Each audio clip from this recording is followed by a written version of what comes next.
Oilerslive podcast.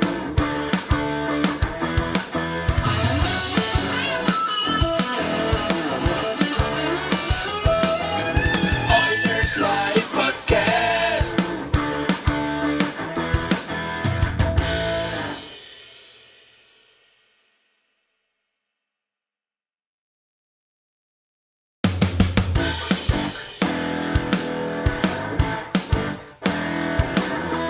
Oilerslive podcast.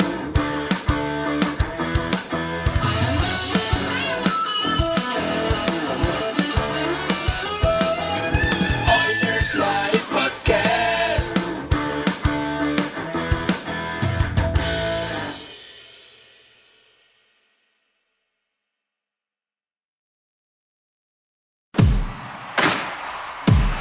Now, get ready to talk hockey. Streaming from the Oilers Live Studio.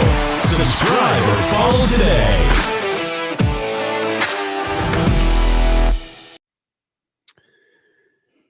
Hey, it's Michael here for another Oilers Live Tuesday edition in between games. Last night, San Jose Sharks. Tomorrow night, the Arizona Coyotes. I've got Dash in the park here with me tonight. And coming up will be Eric Friesen in a little bit. When he finds the time to log in, we'll get Eric on for another show. We haven't had Eric on in a long time. Yeah, Take your time, Eric. Yeah. Take your time. Take your time. No big deal. We got time. Got Big rock game. star hair. Yeah. You show up fashionably late. That's right. It's the hair. I mean, when you got hair like that, you can show up whenever the hell you want, right? He did your show with short hair. He was like 10 minutes early every time. Every time. You're right. Every single time. And now, a year later, his hair's looks like he's just got off the set of Point Break. And here he is now, 10 minutes late. Shows up whenever he wants. Might even show up tomorrow. Doubling for Axl Rose. Yeah. Hey. You got hockey hair, you can do whatever you want. Mm-hmm. Right? That's the way it works. Hey. Coming off a big win last night against a shit team. But a big win nonetheless. 5-4 in overtime. Darnell Nurse gets the puck in overtime. Let me ask you, did you think for a second he was going to score that goal? Mm-hmm. You did? I did. Oh, Man, Nurse has it in overtime. He's done it 3-on-3. I was at the game in Vegas when Connor McDavid turned 21. Yeah. And I'll never forget Nurse. Never forget Nurse scoring that overtime goal and going over the boards and looking at the boys. And that, as they were coming together to celebrate that goal, you could read his lips. Go back and read what he said. Like, I like Nurse, but I saw he got the puck and I was like, oh, man, anybody else, please, right now. But no, he clinched. Yeah, he was the guy, right? He got it done. I mean, that's a big deal. I think, you know what? I mean, shit, it's San Jose, but it's still a big deal, right? Like, you got to win those games against those guys. Mm-hmm. You know, put up a 5 spot. That's pretty good. Should win most games. How many did San Jose score last night? 4. 7. 7, yeah. There's a stat for you. There's a stat. What do you think about Campbell? Campbell doing Campbell things. And I think he played exactly the same as the rest of the Oilers. Pretty average and did just enough to win. Well, he did. You know, he did the Grant Fuhr thing in overtime, though. Right?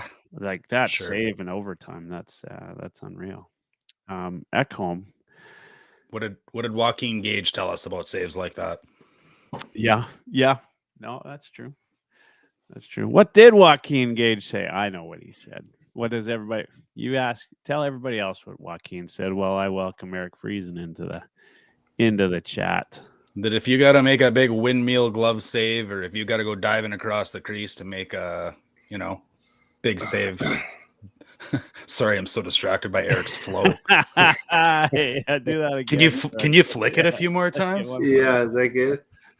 Honestly, I'm worried it's just gonna fall on my face the whole podcast. So we'll try and get a good angle. Yeah, no, I'm just worried that you're going to be Axl Rose for the rest of the podcast. Maybe just leave 10 minutes early too. Whatever. I gotta have enough hair for the both of us. So. Well, you got more than enough of that. I lost my train of thought, surprisingly. Sorry about being on the delay, guys. I guess I'm still on Saskatchewan time, but yeah. No, three Sasky boys on the Oilers podcast. So, oh man, hey, there you go. Oh man, well, welcome to the show, Eric. It's been a while. Yeah, it has. It's good to be back. Yeah, what episode is this for you? Like, how many have you been on now? I mean, I think Dash has probably done more shows with you now than I have. It's close. But you are. I know you're tied for the most appearances on my show with Brian Swain, formerly of TSN 1260, who's now with the Edmonton Elks. Right. But for being on your show, it's got to be in the 20s. I had a count once, but I'll try and track that down again sometime. I think I broke 40 last week. So yeah, you're definitely There we go. So if you're wondering why I look so much older, that should answer the question.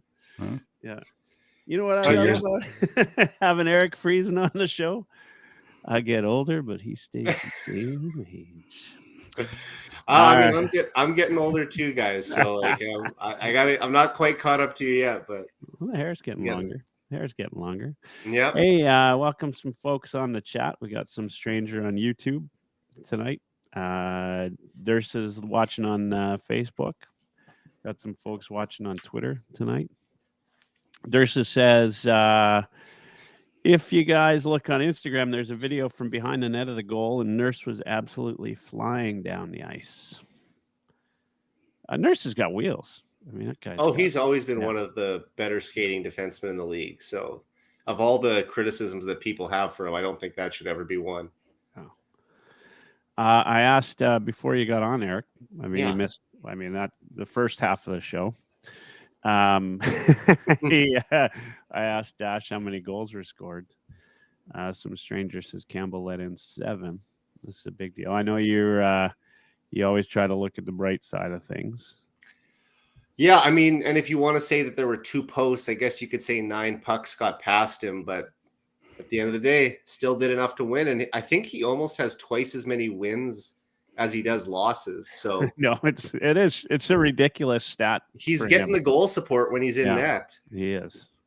I'll tell you this, that I don't know if you guys noticed this. There was the one goal where Bouchard clearly screened him. And I think Campbell, it looked like Campbell said to Bouchard right after, like, come on. Like, get the fuck out of my way. Right. And you know, it occurs to me, and you guys know this, you played hockey, we don't need to play a high level, but if you got a goalie, and I've said this for years with the Oilers, if you got a goalie you don't trust, you play a different game. And the game that you play is to not let the puck get to the net at all. Yeah. Right. And the risk in that type of situation or scenario is exactly what Bouchard did there, which is not just try to stop the puck, but get in the goalie's way. Right. And you're not letting the goalie do their job.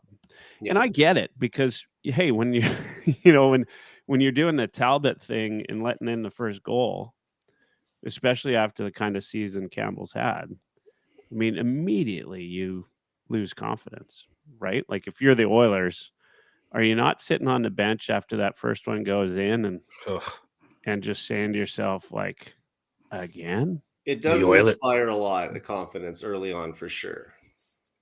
The Oilers in the rest of Edmonton. Yeah. Matt Lissack, good to see a new name. Hope I got Lysak, you know this man? I might. More and more fans coming to the show because of me, Michael. That's why you have me on 40 times. Thanks for joining, Matt. I just noticed he has his own jersey frame behind him too. I love it, Dash. Man. I know. Captain of Oilers Live. There you go. Matt says they won the Campbell game. That's all that matters. Only a handful of those left. Hope he can track down some confidence before the end of the season. I've been, and that's something I've been saying for a while. Is I feel if he does get that confidence, I mean, the Oilers are, watch out, right? Like, watch out already. I mean, Skinner's looking good. He's looking solid. And if you can win games with Campbell in the net, you're onto something. Okay. Do you think that the Oilers actually, or I don't know if this is a thing or not, but do you think that they actually are trying to score even more when he's in net because they know that they, don't have as reliable attendee behind them? I don't think so. I don't think so either, but I was hearing that idea floated out by some fans, either on Twitter or on TSN 1260, that the Oilers almost like expect like they have to produce more than usual when he's in net. But I think it would go the other way. Yeah. I think you try to play more defense, right? It's like when an e-bug comes in and everybody's diving and blocking shots, and it would be more of that if you were really worried. I think the Oilers generate offense off the rush, and they're going to be trying to cheat the rush every chance they can. Hey, we keep talking about the Oilers. That Carlson goal. Oh, holy shit. Like, that guy is something else. Nice audition for the summer, hey? No. I think it's been a renaissance season for him, because if you remember the level that Carlson at was, let's say from 2012 until about 2017, I think he was probably the best defenseman in the league by that point. Some will say a Duncan Keith was, or there's going to be a few other names, that maybe a Drew Doughty. Like, there'll be guys who you'll think were in that mix, but really, Carlson sort of hasn't been at that same level since he left Ottawa. And this is the first year in San Jose where he's really got back to that level that he was at in his prime. And actually, even you could say better, the way he's performing this year. No. Unbelievable. Yeah. I mean, he's top-notch offensive defenseman. He was considered, yeah. When he went to the finals, he was considered a top 3 player in the league. Like, they were talking about him like they talk about Makar right now. And that was right before his foot injury. Right? And if he was playing for somebody other than San Jose, he'd probably get that bill. Wow. I think it took 2 years for him to get through that foot injury and really get his mobility back. And then you got to share the ice with Brent Burns when you get there. That's true. But that was supposed to be this unstoppable D pairing. Do you remember that, when they talked about those two being together, and then San Jose proceeded to miss the playoffs? Well, I mean, when San Jose signed, or when San Jose got Carlson, right? Like, traded, weren't they going to make the Stanley Cup for the next 10 years? I mean, that was they had just made the final in 2016, and then they traded for him in 2018. So they're thinking, we already have this core of players that's a cup contender, and now we're adding arguably the best defenseman in the league. So Oilers fans said the same thing about McDavid and Taylor Hall. Look how they did together. We did about the same. Taylor Hall. Who? Taylor Hall. Yeah, I remember that name. I remember Justin Hall. That's because Nuge beat the shit out of him. Yeah. I wouldn't have had that one predicted if I, but didn't have that one on my bingo card. Well, nobody even knew he could throw like that, though. Well, you could assume he'd been in a few, right? I remember when he fought He's been in more than a guy his size, you'd think, right? Yeah, fourth fight. And fighting Monahan, I mean, you might as well, he fought Hamhuis in his second or third season. And then, of course, Monahan, the one you just mentioned, Dash. He fought a guy in Chicago a few years ago, too. I forget who it was. But still, I mean, yeah. God bless good hands. Do you guys think McDavid or Draisaitl will ever have a fight? Well, McDavid will. He's got to have one. Draisaitl will have one before McDavid. Yeah. McDavid had one in Erie, and he missed the guy's head and punched the boards and broke his hand. Yeah, and missed 6 weeks. But that's why I said that's the last time he ever fought. And that was in November of 2014. So coming up on 9 years ago, right? Leon never had one, and he's a bigger guy. You figure he'd be the one to do it first. Leon's gonna stick somebody in the nuts, like Jamie Benn in the playoffs, and it's just gonna happen. Honestly, if he wasn't playing on our team, I think he's the biggest asshole out there. He is an asshole, and I love it. He is an asshole. Absolutely, 100%. Just no fun to play against at all. And you know, the other piece of that though is he's absolutely the best, the most talented asshole in the league. Like he just the same pancake flipper he'll spear you with. He'll make a backhand cross ice sauce pass. Yeah. I love when he skates by the other team's bench and chirps them after a goal. Oh, absolutely. Michael and I brought that one up on last podcast when he skated by the Rangers bench last season. Said, "Hey, you wait for it," and then they came back from that 5-4 goal deficit, and McDavid stick handled through 6 players to score the winner. Oh yeah, I was at a game when he scores 2 goals against the Predators every game, it seems, but I was at a game on my birthday a few years ago, and he scored 2. And both times he skated right by the Predators bench, and you could see, because where I was seated was like right above the Predators, and you could, every time he just had something to say, even though they were winning like 6-2. And that was the moment Ekholm said, "If you can't beat him, join him." Just took him a few extra years. I wonder if actually going back, do you think Nashville makes that trade, seeing how close they are now? Like maybe they should have just hung on to him. No way they would have. I don't think so. But they got Tyson Barrie. Yeah. Yeah. Well, I mean, 1 goal, 2 assists, and -2. Sometimes you gotta 9 points in 10 games, and plus 15 in 10 games. Plus 15. Plus 15 in 10 games. What the hell? He's so good. Some stranger says in regards to McDavid, the next knee on knee will set him off. And you know, here's the thing. Remember, was it last year? Matthews starting shit and then smiling on his way as everybody else defended him. McDavid will drop the gloves if it happens, right? Like if it happens one day, I think he will. Like he's not the guy. He's not going to be the guy walking away. I think that was Travis Konechny earlier this year, a game between the Leafs and the Flyers. And I don't watch the Flyers enough to know Konechny's game that well, but apparently he can be a bit of a feisty guy. And he just kind of, Matthews got under his skin and he wanted to drop the gloves with Austin, and he wasn't going to do it. I mean, Austin's got a huge size advantage on him, but I guess he wasn't too confident in himself dropping the gloves there. Jennifer Brown says Leon's facial chirps are the best. Just got to give you that look.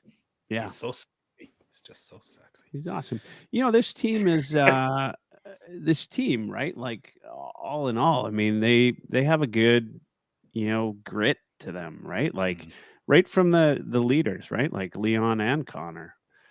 I mean, you know, what Connor doesn't do in terms of actual chirping other guys, like he just does on the ice, right? I mean, he this year he's played way more physical than we've ever seen him play. Oh yeah. Like he's outstanding. Some stranger nailed it. The knees piss him off. Yeah. If that's not, or Jennifer nailed it, because that's when he will drop the gloves, is when something happens to Leon. But as far as the knee on knees, you see those games, that's like waking a Ginlop.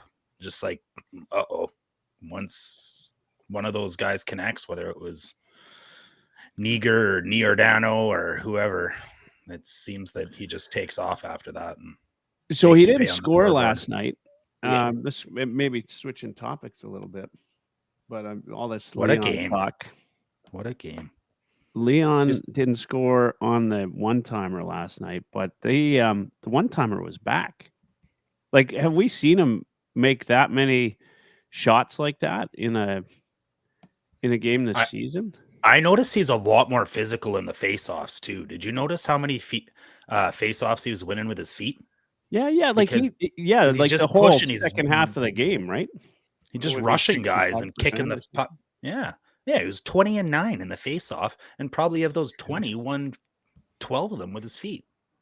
Not like So that he's shows healthy. you He's healthy. he's getting there. Yeah. I think he looks better and better. Might be the healthiest we've seen him. Yeah. Peaking when we need him. Yeah. Yeah. Anyway, it was good to see. I mean, it would have been nice if one of those went in, just so we didn't have to go through that overtime. But thanks to James Reimer's face. Yeah. Yeah. Man, he could have scored 3 from that spot in overtime on the power play. Oh, let alone the rest of the game. Yeah. They had 10 shots in overtime. How many shots they end up with? 57? 47? 57? What was it? It was lots. It was lots. Lots of shots. Lots and lots of shots. Let's go to the out-of-town scoreboard. Anaheim Ducks have scored. It's 3-1. Watch out, Calgary. Here comes the what percent chance do you give them of still getting in? Oh, I'd say there's a shot. I think 1 or less. I think the challenge they have is Nashville, right? Is got games in hand. Oh, did the Jets win tonight? Yeah. Jets won and Nashville won. Okay. Yeah. The Jets beat the Coyotes, which have not been an easy out lately. I like that they have to play in Winnipeg tonight, fly to Edmonton and play us tomorrow. So we get them on an already bottom feeder team on the second half of back-to-backs. That'll be nice. Yeah. Mike Dursa says depth scoring is becoming a factor for this team. Absolutely, 100%. And led by a guy that we haven't talked enough about yet. We're 22 minutes in, and we haven't raved about Ekholm enough. I know we were going to. I did. Well, you did. I know, but we haven't really talked about him. I mean, I literally, I'm watching the game last night. He lets that, that slap shot go. That if you're outside playing ball hockey, you drop the gloves with the guy for for letting it go so close to the net. Right? He lets that go. Absolute rocket to the top corner. When I dream about scoring in Game 7 of the Stanley Cup Final, that's the goal I scored. But you know what? That's the goal I scored. It might not be the last time we see one like that, because if you notice on that play, Leon gets the pass, takes it over the blue line. 2 guys immediately get drawn to him. He sends it back to Connor at the point. There's 2 guys pressing up on him. He gives it over to Ekholm. He has all day to just walk into that one. I couldn't believe how much room he had to just took the escalator to the net. Yeah. And he didn't even have to hurry. He slowly skated in. How about now? How about now? Yeah. How about now? Now. And then he waits till he's about 10 feet out and just rips it. and rips it. I thought maybe he was going to put a hole in the net. I tucked it up where Grandpa hides the Playboys too. That was tight to the bar. Oh, and as a stats guy, I'll also give a shout out that was Connor's 136th point of the season with the assist and his 41st multi-point game. So if he can get 9 more multi-point games in the final 11, he'll hit 50 this year. And he'll be only the 3rd player in NHL history to have 50 multi-point games in an NHL season. I'm pretty sure you guys can guess who the only 2 that have done it are. Well, we know one, Wayne Gretzky, but the third. My guess would be Mario Lemieux. He's second, and Connor, if he, like I said, if he can get 2 or more points in 9 of the last 11 games, he'll get there too. So that's the second biggest one I'm following, or I guess you could say third after 150 points and 70 goals. Wow. New name on the chat, Jennifer Brown. Probably another fan of mine. Probably a friend of Dash's. Any friend of the show is a friend of Dash's. That was Ekholm's second 2-goal game. First one was against the Oilers. Oh, funny. Is that right? At Rexall Place. I didn't know the first one. Oh, wow. I mean, hey, I think what's crazy about that is we were all screaming for, I don't know if we were screaming, but we all in oil country thought Carlson was coming to the Oilers. Mm-hmm. And we get Ekholm. Carlson comes and scores 2, and Ekholm says, fuck you guys. I'll show you why. I'll show you guys why you took me. I think that Right? it would have been a little more likely to facilitate that trade if former Oiler and now Sharks GM Mike Greer was more willing to retain more than 18% of Carlson's contract. I mean, last summer they said that contract was unmovable, and now there's actually a market for the guy, and you're willing to retain less than 1/5 of his 11.5 million. It just, you got to help the other teams out a little bit in the cap world. Yeah. Yeah, and it's still a little bit unmovable, right? Like it's just too big. I mean, who's got that? Until the cap goes up. Would you Anyway, want the Oilers to circle back at the draft and see if they could do something there? I wouldn't be against it. It is going to happen. You think so? Book it. Yeah. All right. We're booking it. To add to it, Dash, what's your projected bet we can make on this? Is there what's the return? Like what are we realistically looking at giving up to make that happen on the draft floor? 2024 first for sure. Bouchard, Bourgault, a first and a third. That's a lot. I don't think we're getting rid of Bouchard now because we'll have to pay somebody to take the rest of the. I think pre Ekholm, Bouchard was maybe on the table, but when you see how Bouchard plays with a solid defenseman, he missed Keith. I think he missed Duncan Keith a lot. 100% he did. Yeah, but now he's on with Ekholm, and he seems to pair well with these guys, right? The thing that I see Dash's point is that if you have Erik Karlsson, that's sort of the role that you would envision Bouchard being in anyway. So it's almost redundant to have him at that point, right? So from that perspective, I see why Bouchard would be included in a trade, because he was drafted to be the Oilers' power play quarterback. And if you get Erik Karlsson, well, that's the Oilers' power play quarterback. So I agree with you on that sense, Dash. If the trade does happen, I figure that Bouchard will be included in it, but I'm just as happy to keep Bouchard and have him an Oiler for the next 10 years as well. What's Bouchard got to get paid next year? Well, he's had a pretty subpar sophomore year until Ekholm came, and his game is really turned around. Plus, he's playing on the power play regularly. I mean, playoffs will be the indicator, right? He was great in the playoffs last year. Yeah, I mean, if he's great again, then 5 or 6 million. Yeah, I think they'll bridge him. I think they're going to give him a 2-year bridge. Yeah, I'd say like 4.5, maybe. Yeah, on a bridge. But if they're going to go for 6-7 years, I think you get him at. He'd want more, 6.5 or whatever, right? And it's probably not a bad idea. Well, like and maybe that dictates whether a Karlsson trade happens or not. Yeah. Well, right? And I think if somebody else is coming in to take some of Karlsson's salary, and you get San Jose to retain 40 and somebody else to retain a little bit more, he's coming in at pretty much the same price you're going to pay Bouchard anyways. I guess the other thing is Karlsson turns 33 this summer. So are you 34? Yeah. 33? Are you 100% sure that you would rather give up on Bouchard at 23 to bring in the guy that's a decade older? You know, like Nurse, Ekholm, and Karlsson on the back end could win us 2 or 3 cups in the next 4 or 5 years before. But see, that's the thing. Bouchard. If you win a cup, even if you win 1 cup with that group, it's all worth it. Anything after that is all worth it, right? They'd win a cup with that group. They might win a cup without Karlsson this year. I hope they do. I don't know. I'm not convinced. We'll see. I mean, I think it boils down to what how the contract goes with Bouchard. If they get even as anybody else, the goaltending is the biggest thing, right? If they get decent to good goaltending in the playoffs, and McDavid and Draisaitl average 2 points per game again, then they have at least a good shot to get to the conference final, and then anything after that, it's pretty much a bonus. You hope that they get there, and maybe they run into Boston or Carolina or New York. Like, there's so many good teams.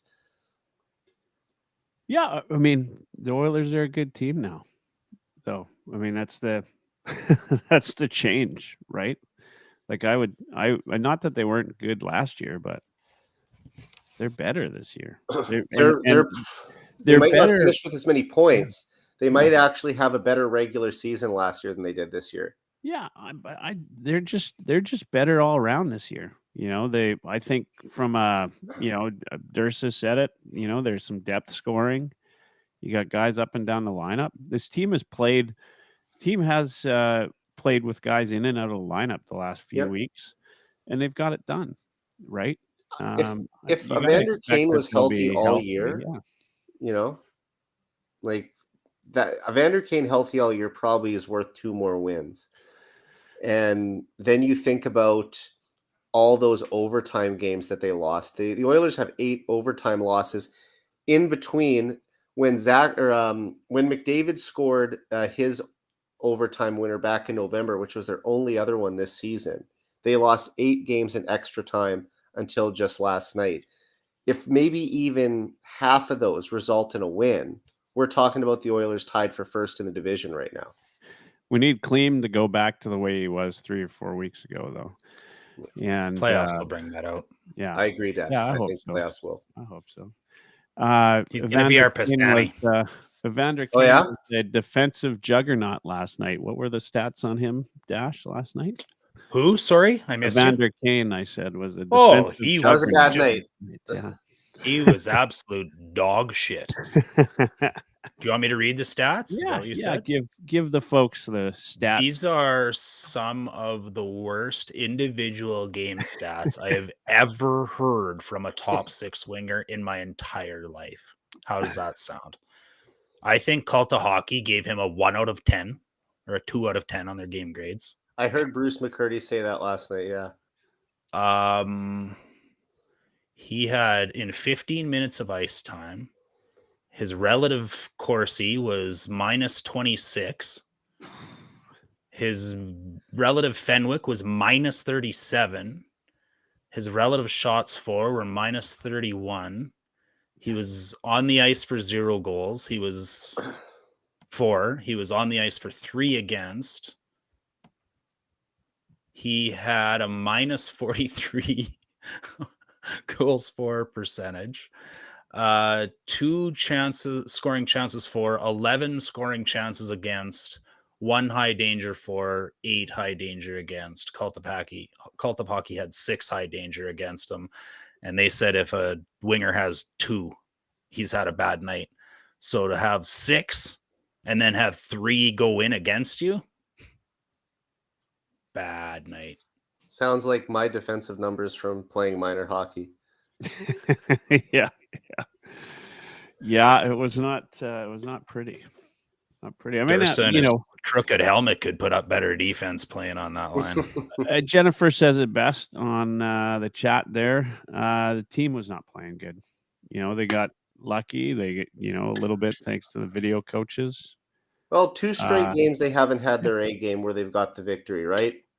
I mean, let's be honest. That goal that got called back on, like 2 goals on an offside, they were barely offside. I mean, just if that's a San Jose mistake that it's just mind blown that that team could make that mistake. But those were good goals. Like they were, the offside didn't affect the goal, right? When was the last time Jeremy Kupel and Noah Seagal got one wrong? I don't think they've had one this season. Yeah, but the league average is like 85%. Like it's high. I mean, they putting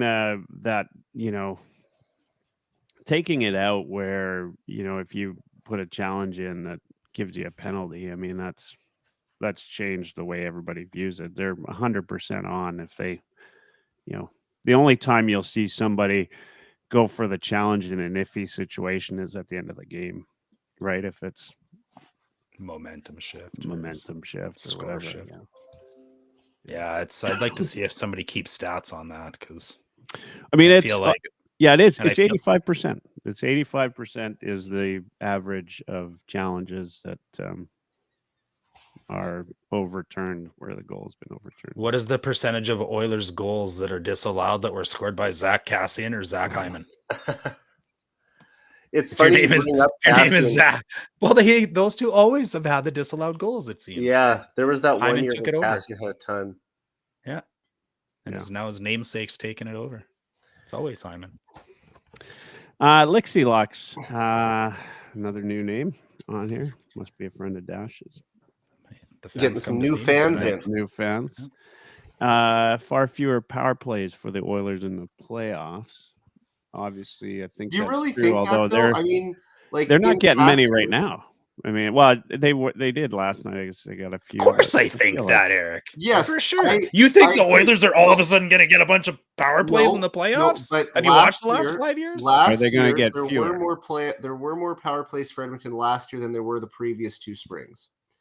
In 2020 and 2021, McDavid couldn't buy a call. And even though it wasn't perfect last year, they were still getting more power play opportunities in 2022 than the previous 2 years. They're still not going to get as many as they are getting per game in the regular season. No. It's calmed down considerably the last few weeks, even, I think. Yeah, they're only getting 2 or 3 a game now instead of 3 or 4. Yeah. And you'd like to see the Oilers get more like 4 or 5 a game realistically, but you'd like to. I mean, that Reimer tackle on hard to believe they missed that one. Like, that was unbelievable. You know, I got no words for that one, actually. I have a hard time believing that Reimer can't support Pride Night, but then can hang on to Nuge's leg like he's the last. Like, there was some love involved there. Like, he's literally a ball and chain, and the referee couldn't see that. After that Reimer thing on the weekend, plus the missed call there on Nuge, I was really happy to see him not get the win last night. Like, I'm not going there either, Jennifer. Any more than I already did. Let's do heavy hockey 3 questions. Oh yeah, I got to bring up my question. Right, this is Dash's contribution to the format of Oilers Live Tuesday. Heavy hockey's 3 questions. And as the associate host, I should have some say. As the associate host. There you go. Well, I think it's my first time doing this, so I'm going to follow your guys' lead and see how you start this off. Sounds good. Yeah, for sure. So, we'll go. We'll start with the first question, which is, the heavy hockey themed question. Mm-hmm. And that is if the true heavy hockey play of the night last night. So hit, forecheck, fight, turnover, etc. Anything that reminded you of heavy hockey. Yeah. What is your true heavy hockey play of the night? We'll start with you, Eric. Start with me. And it has to be strictly like a physical. No. Just anything you thought was. Yeah. You could give it to Jeremy Kupel if you want to. I mean, you have to go with Ekholm's game-tying goal with 3 minutes and change left to go. That goal set the building off. If they don't score that one, there's no overtime winner to set up for Nurse. Without a doubt, that was the biggest moment of the game, in my opinion. Yeah. Well, I think you took the wind out of our sails. That'd be mine. Why'd you let me go first then? I don't know. I figured you'd pick something silly. Yeah. No, no, that's got it. That's mine. I mean, 100%. I mean, it like I fell out of my chair. Was good. I think my response in the heavy hockey group chat was, "What the fuck did I just witness?" Yeah. Right. I mean, that was pretty unreal. I mean, did you see it coming? No, I didn't. Anyway. Reimer certainly didn't. Yeah, nobody. I mean, he still doesn't know what happened. Still looking for it. Yeah, still looking for it. Well, I would have probably picked the same one, but I'll go to a fairly easy honorable mention with Nurse flying down the wing in overtime and tucking it home, putting it to bed with his little stuffy toy and a kiss on the cheek and calling it a night. And that's Sully. unbelievable. That was Connor's celly against the Flames right there. One knee, arm pump. So set the franchise record for most overtime goals by a defenseman too. Serious. Nice. Yep. Eric with the stat of the night again. That's his 4th. You know, one thing that I did notice, we're talking about McDavid playing a more physical game. Yeah. In terms of like a heavy hockey type of night, there was that one. I wanted to go back and look at the exact play. I don't remember now, but McDavid was on the side of the boards, just on the in the offensive zone, and completely muscled his way around a couple of players. I'm going to I'll take a screenshot of it or whatever, grab the video, scrape the video off the web somewhere. But it just was, to me, it was one of the examples. I'm going to find the play. It was later in the game of McDavid just playing a more, like a heavier game of hockey than he's ever played.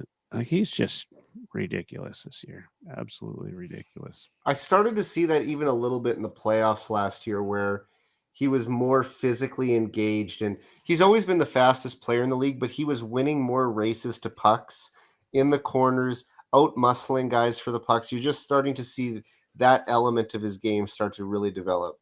Well, it's bad enough that he makes you look stupid, but now he's out muscling you to the puck. Like, what's the guy not do? Fuck. I mean, he's not a small guy. He's 6'1", 193 pounds. I mean, he's not a giant, but he's not small either.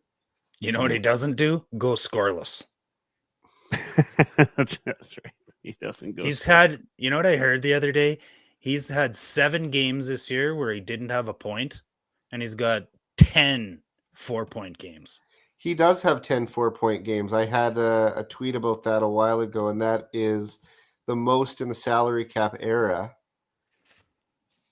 He also has the most 3-point games in the salary cap era too this year. Nice. Yeah, just unbelievable. Nice. All right. Next question in the heavy hockey three Qs is biggest surprise of the night. Could be a player. Could be how good a guy was. How bad somebody is. We'll start with Dash on this one. You kind of took it earlier when you brought up Kane. I was just absolutely shocked when I saw those numbers and how poorly he played, given there was a 5-4 score there. So I've got an honorable mention too, but I'll stick with Kane just not even showing up. His glove barely showed up, let alone the rest of him. Mr. Friesen. Biggest surprise of the night. I don't think this should be a surprise considering his track record, but I can say that since the Coach's Challenge was first introduced, I have never seen 3 successful challenges for one team in one night. So I will say the surprise that the Oilers were able to go 3 for 3 on Coach's Challenges. And like I said, maybe I shouldn't be surprised, but it's still very impressive. Yeah, it is. It is very impressive. Biggest surprise for me is honestly just like I really thought maybe Campbell would come out with a decent game. I was hoping too much. That's probably not a surprise for anybody else, but I've just been so hopeful for this guy. and then that was, the balloon burst early on that one. Let me tell you, I was not surprised the rest of the game. Thankfully, that was early enough that it wasn't a surprise for me. But I really thought I've been hoping for better things from this guy. He had a little stretch sort of mid-season where he looked like he was getting his game together. Won 9 or 10 straight starts. Yeah, but just nothing that wowed you. I mean, he had that in the 9 straight starts with a sub 900 save percentage. But there were 5, I think 4 or 5 of those games where it was pretty good, where he played, pretty lights out, right? Well, let's remember there was that 16 or 17 game stretch where the Oilers only had 1 regulation loss.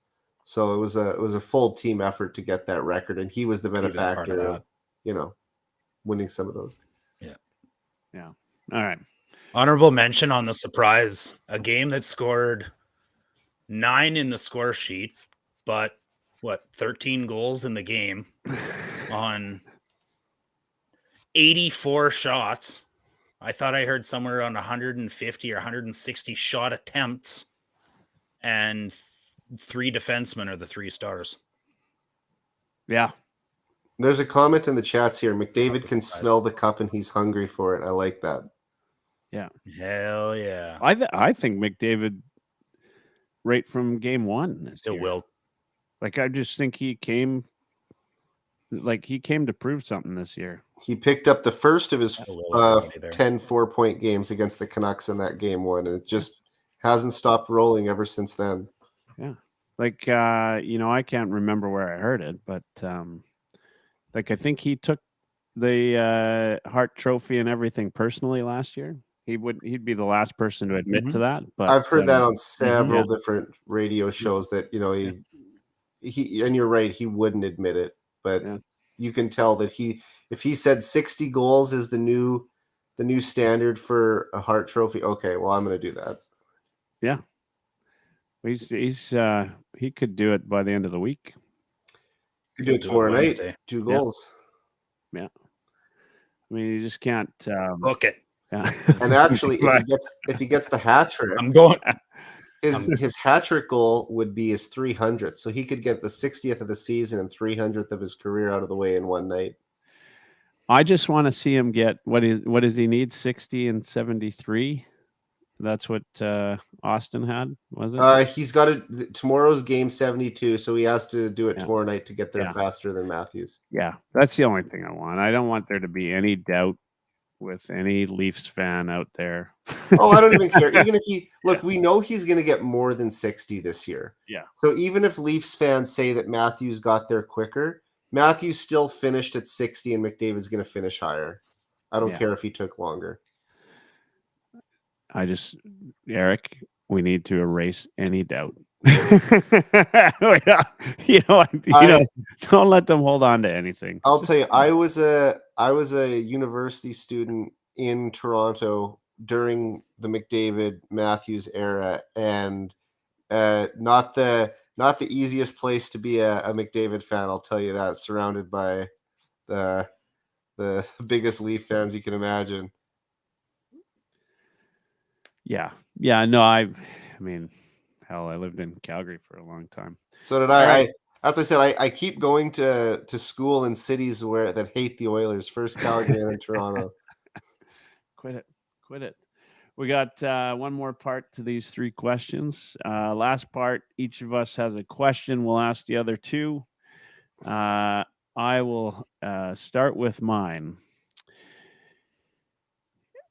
So first off, not Connor McDavid and not Leon Draisaitl.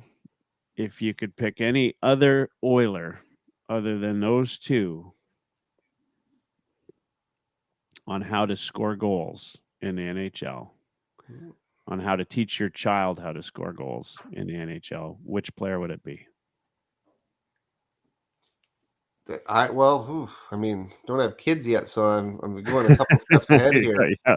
But with hair like that, it won't be long. It's coming. Yeah.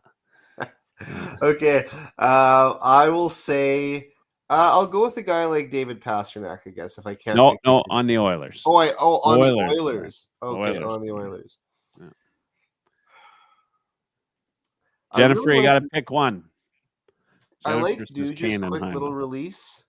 No, I'm gonna go with Evander Kane. If it's for just goal scoring, that's a pretty damn good shot. I think that would be a good pick. All right. Dash. Zach Hyman. More the Ryan Smith type of goal scoring. Just the most honest game you can ever play. Smitty all day. If I had a daughter, I would want her to marry Zach Hyman. Yeah, well, just any NHL player, but Hyman would be up there on the list, right? Children's author, Wait, I think I just came up with my question on the fly. If you had a daughter, which NHLer would you want them to marry? Oh man, yeah. I mean, there's we've got Kane, Hyman, Nuge on there. I guess I better answer the question too. Yeah, I'd probably go with. I'd probably go with Hyman as well. Although I think Kane's the more natural goal scorer, but I do like Hyman's game and how he just how he plays the game. So then after maybe Kane before last night and then Hyman now. Yeah. Yeah. All right. Dash, your turn to ask the third Q question here. All right. If you could go on a breakaway for $1 million against one of these X3 Oilers goalies while they were wearing an Oilers jersey in the year they were wearing that jersey, would it be A, Jack Campbell, B, Join Delorier, or C, Ilya Brizgalov? Give me Delorier. I think probably the least experience in the show there, and I was probably closer to my peak as a hockey player when he was in the NHL. So I think I'm just gonna go. That's probably the best pick for me. I'd go with Campbell. I don't. I'm trying to remember. Didn't Delorier do all right in the shootouts? That was Matthew Guerin. Oh, Guerin. He went 10-0 in the shootout in 2007, 2008. Wasn't it Mike Morrison? Wasn't McTavish bringing in Mike Morrison for the shootouts? Before, like the year they went to the Cup, yes. And then they lost him on waivers to Ottawa. Yeah. Right. That's a good call. Good call back. I want to look that up, but yeah, I'd go with Campbell right now as it sits. As well as confidence is down, I'm taking Campbell. All right, I'm going to split the difference. I think I'd take it on Brizgalov. Like if I got to get him thinking about the moon and the stars and what's going on in the universe, I just might be able to distract him long enough to sneak one in the corner. Oh man. I'm looking up JDD's shootout record. Let's see. Just look at the rest of his stats. Yeah. That's enough. Well, I mean, we only care about how he is on the breakaway, right? Yeah. It's true. I don't know if there's anywhere we can find out that specific. I'm sure there's somewhere, but yeah, that's not coming up right away. All right, Eric, you're up. My question. Oof. I kind of had a couple that I was tossing around. Let me see if I can. This will spark a memory here. If I could with one person, who would it be? Okay. If you could have played some shinny at the outdoor rink when you were a kid with one player on the Oilers, who was an active Oiler player when you were a kid, who would it have been? Oh, active Oiler player. I'm still a kid. Yeah. Okay. How old do you think I am, Matt? When you were 10 years old, any Oilers player when you were 10 years old, who would it have been? Yeah. Oh, any active Oilers player when I was 10 years old. So we're going back 10 years, are we? I'd pick Paul Coffey. Nice. Yeah. Actually, 100% Paul Coffey. You're right, Tash. Any other answer is just wrong, or you're younger than we are, Eric. Well, Paul Coffey was traded from the Oilers 2 years before I was born, so that answer's out for me. I mean, I have to be Ryan Smith. I was 10 years old in 1999, so it kind of makes it a little easier. Paul Coffey was actually in a time when, and I think you know this, Eric. You probably know this too, Dash. But I wasn't an Oilers fan. Paul Coffey was the one player that I liked on the Oilers. And would cheer for him every step of the way. And probably because when I was younger as a kid, somebody had said something along the lines of like, "You're our Paul Coffey on the team," or something like that. Right. I That's was how it an happened. offensive defenseman.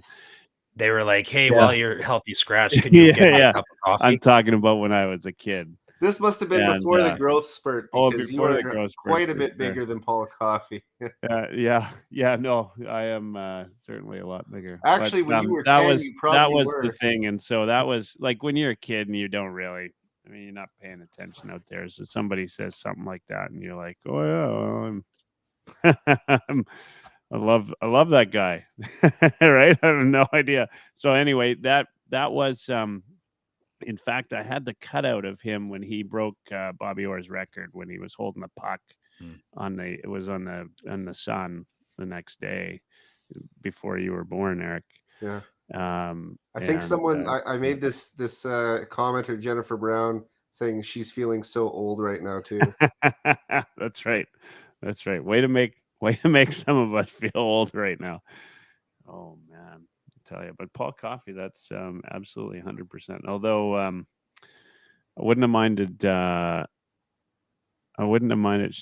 when Coffey was traded. I would not have minded playing against Grant Fuhr. That would have been a lot of fun. Nice. Yeah. I mean, he never would have scored a goal, but still would have been. He's still the nicest professional athlete I've ever met. Yeah. Bar none. So humble. Yeah. Awesome guy. No, good guy. And he's I think I told you guys I was at the premiere of Making Coco and walked him and his wife back to the hotel, and just friendliest guy I ever talked to, right? Like, and just like you said, Dash, humble, didn't feel like you were talking to a Hall of Famer. And great guy for sure. Oh yeah. All right, that concludes the format. It's still with the focus group, so we'll see if it continues into next Oilers Live Tuesday. 3 questions, heavy hockey. What's your first experience with that, Eric? What'd you think? It was cool. I've always thought about some new. You can tell me the truth offline. No, I liked it. I liked it because it's a creative way to end the show, really. We're ending the show? Oh, shit, we got another hour yet. Oh, okay, another hour. Okay. I thought it was your final segment. See, I'm Eric's got a hot date. That's right. Like I said, Axl Rose, he's ending it 10 minutes early. Yeah. Well, as soon as he said, "I've got no kids," he had like his DMs like lit up. Man. Look at that guy's hair, no kids. I'm on that. I'm on the motherfucker. Dash is trying to get me a date here on the chat line or something. Hey. We're here just for you. Appreciate just that. For you.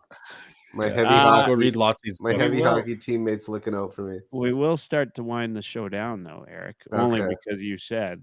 I thought this was your closer. I didn't. But we're talking. We got it. We have to talk about what's up next. I mean, we talked about the Oilers, as they finished off, but we got to talk what's up next, and that's Arizona Coyotes coming off of a loss and the back-to-back versus Winnipeg. They're coming off a loss 2-1 to Winnipeg tonight, but they're on a bit of a heater. They're like 6-2-2 in their last 10. They've looked pretty decent. Keller's, shining star.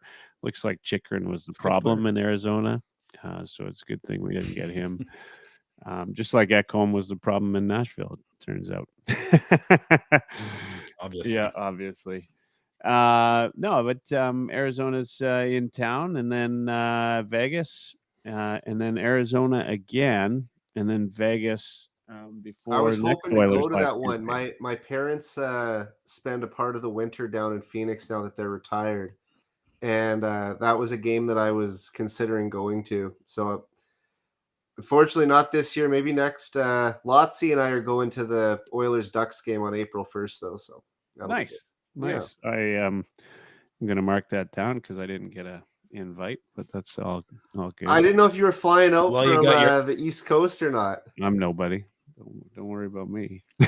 Well, while you got your pen out making notes there, Jeff Aid and I are going tomorrow together. Oh, so, Nice. Yeah, I didn't get a invite to that one either. Well, Dash and I had originally talked about going one. No, together. enough of the events that I'm not getting an invite to. Let's talk about upcoming games. So we've got Arizona tomorrow night, Vegas on Saturday, Arizona, and then Vegas again. Just a quick away, but a back-to-back away game. Jeff Aid says go Arizona. Ooh. Man, I tell you. he's wearing his Arizona jersey. Is he? Is he? Oh, no. Yeah. He was just Told on him my that thing will come in podcast too. handy. Everyone go listen to that, please. Well, yeah, there's a reason he's not on the show tonight. Let's just put it that way. He failed his audition on 99. Yeah. Forever. No, he did a great job, actually. I mean, Let's talk first course he did. goaltending, guys. We got Arizona and Vegas at home, and then we got a back-to-back. Do we see Campbell in any of those games? I assume my assumption would be we see him Monday night in Arizona. you know 100%. what? I think it depends how the standings are looking at that point. They've got some games against San Jose and Anaheim in the last week of the season.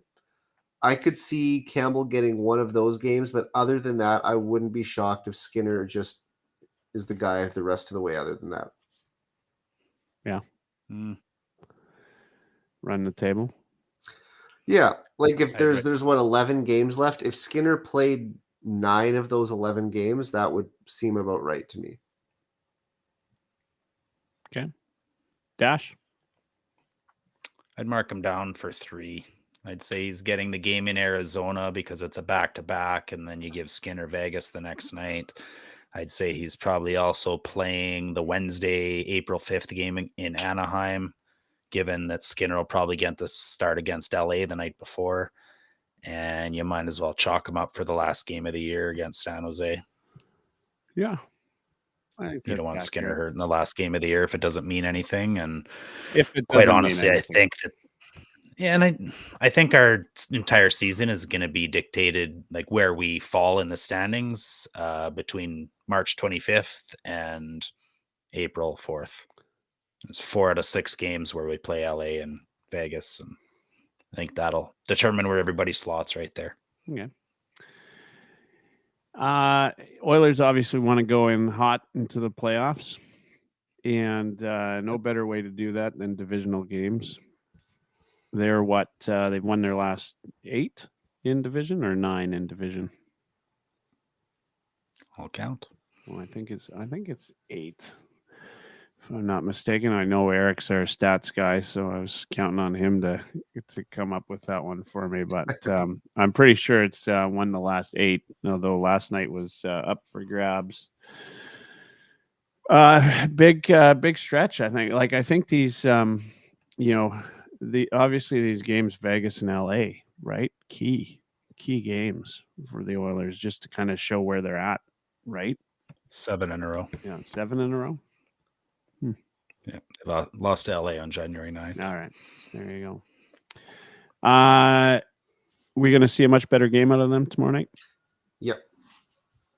2 straight games where they got away with arguably their C game against Seattle and San Jose were able to still get the win. I'm expecting closer to an A-level effort tomorrow night. Yeah. Dash, I mean, you seemed unsure on that one.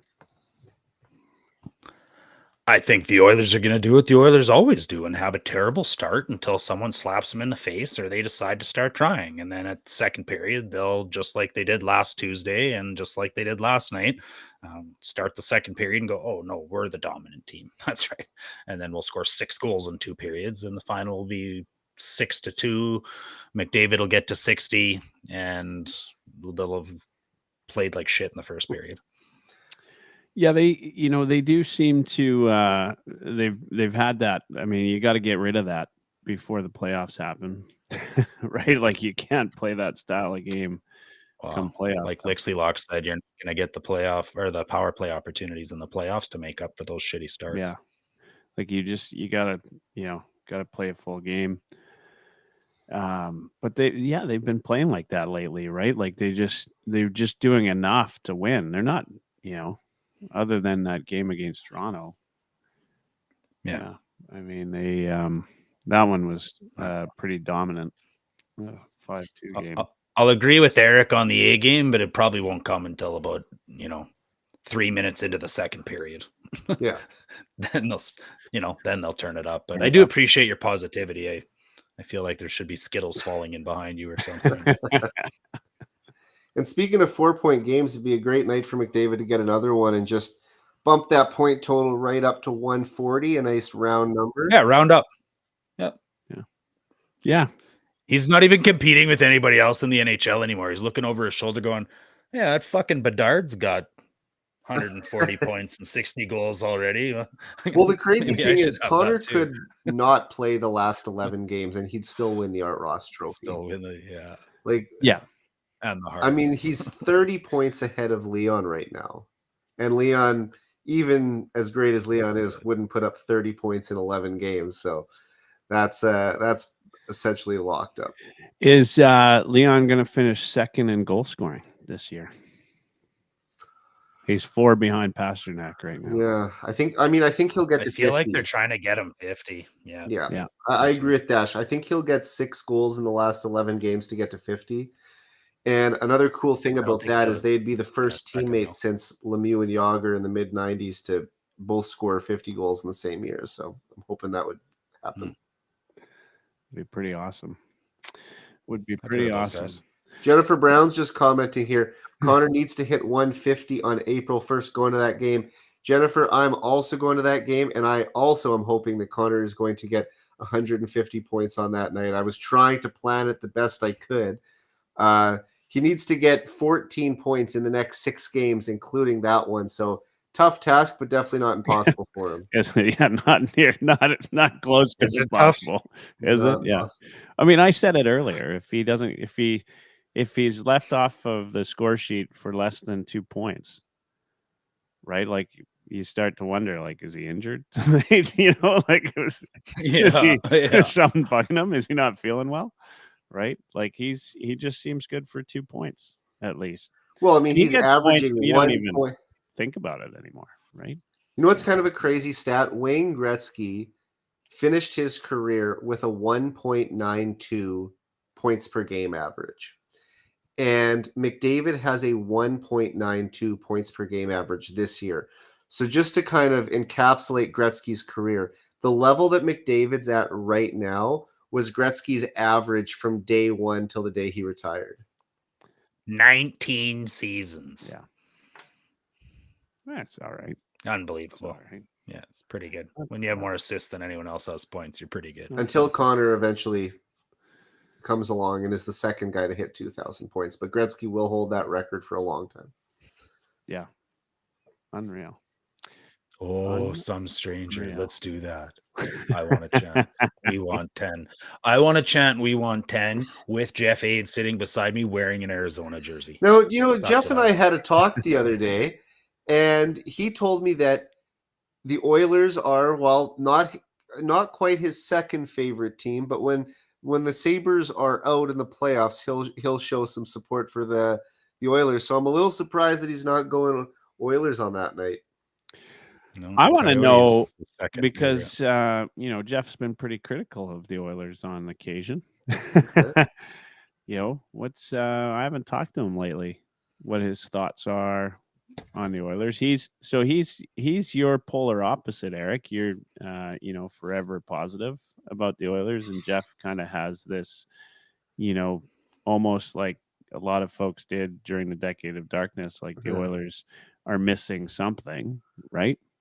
And that's fair. I mean, it's a couple of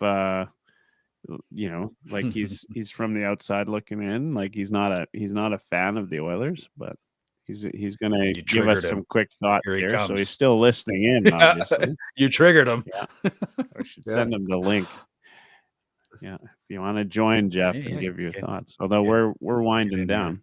So let's wait for Jeff Vade's thoughts here. Quick thoughts, which aren't coming so quick, and then we'll we'll shut it down. Well, here we go. So Jeff Vade. Jeff's about as brief as I am. That's right.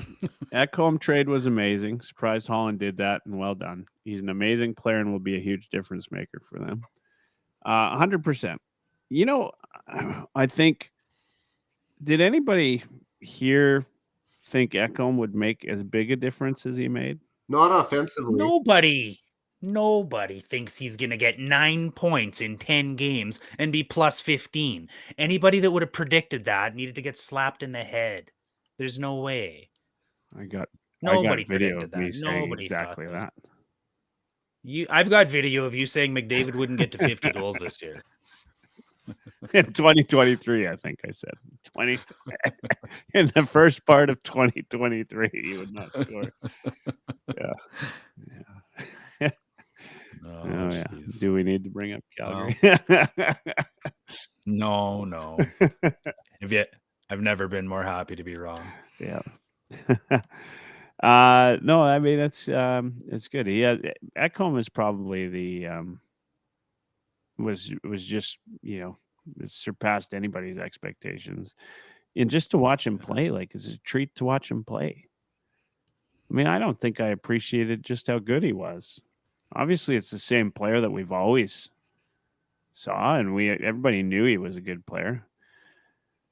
Eric, this is all online. You can just download it later. You don't have to video it. No, I'm actually getting a DM from someone about the chat, so I'll just quickly reply. Oh, all right. Is this one of those DMs? Is this hot date tonight? Do we need to shut it down right now? Yes, I guess. Please. Jennifer Brown says he's the Kane of this season. Yeah. Some stranger is a little bit more reserved. He says, pleasant surprise. No, it's good. I mean, all this is good. It's been a good year. I don't want to get too excited, but it's hard not to. I mean, just watching Connor McDavid every night and Leon, and seeing Leon shoot the biscuit the way he was shooting it last night. Yeah. I mean, can't believe Reimer stopped that one. Oh. Leon got all of that one timer too. Oh, yeah. If he'd have hit the top corner on any three of those, he'd have had him. Like when this team decides to, to your point, Dash, when they decide to impose their will on somebody, it's just ugly. Connor just takes them on his back and goes, there you go. And the whole team, though, playing that way, like they watch him, they wait for the leadership, and then boom, there you go. All right. Now the secondary scoring's coming along too, right? So. We are, let's just, one more thing from Jeff in the quick thoughts category. Ekholm's been a missing piece. They lost Barry, but had power play weapons and offensive blue liners to step up. Ekholm adds what they've been lacking, more of a top 4 all-around D-man. Absolutely. All good. All right. I am going to close it up with my last thoughts. And in that next 4 games, I'll say the Oilers go 3-1 before next Oilerslive Tuesday. I think they'll lose one of the back-to-backs. And if I had to guess which one they're going to lose, I'm going to suggest they lose the one to Arizona in the first part and actually beat Vegas the next night. That's going to be my thought on the matter. Oilers looking good. I'm just, like most Oilers fans, this is probably as excited as I've been in a long time. But you watch games like last night and, through 2 periods and it still gives you a little bit of pause. You think, like, does this team have what it takes? And I think they do. Just as I said, if they impose their will, they're going to win games. And I think the playoffs are going to be a totally different beast. And we're going to see the beast of the Oilers come out. Like, this is a bigger team. This is a stronger team. Wow. Yeah. Like you're seeing, I mentioned it earlier, McDavid just sort of play heavy hockey, right? And I love it. Perfect branding opportunity. I don't think they're going to need all the penalties to really do what they need to get done. I just think they're like everybody talks about the power play. McDavid still leads the league in even strength points, doesn't he? Yeah. I think next up was Carlson. Yeah. So, fuck it. You guys are all wrong. And that's kind of the way I feel about it. If everybody, thanks for tuning in. Good to see some new people in the chat. Good to see some familiar faces as well. As always, a lot of the usual guests across a few different places. Thanks, Eric, for joining. You're going to get the last word tonight, Eric. But we'll let Dash chat. Hopefully, he still gives you enough time to say something meaningful. Yeah, and as I say every week, check out heavyhockey.com. Lots of great writers there. We'll be. I think Bruce McCurdy is going to put up another article for us, so that'll be nice. Some of the other guys, he's always putting new stuff out. Kirk, yourself, Eric, Dash, the odd time comes up with a nice little gem. Ragu's got a piece on his favorite player, Darnell Nurse, coming up. The Darnell Nurse special. I give him a hard time about that from time to time. Oh yeah, Ragu's a good guy. Yes. Anyway, it's been a good year and a fun year, and let's keep it going as far as heavy hockey goes. Thanks everybody. If you could do one favor for all of us at Heavy Hockey is like, subscribe, tell your friends, share the episodes, subscribe on your favorite podcast channel, wherever. We'll do all of that. Things are going to change throughout the end of this year, and hopefully some new exciting stuff coming up. But that's all I got. Thanks everybody. Dash, you're up, and then we'll finish it off with Eric tonight. Exciting stuff to come indeed, my friend. Exciting stuff to come indeed. There will be changes. Tune in.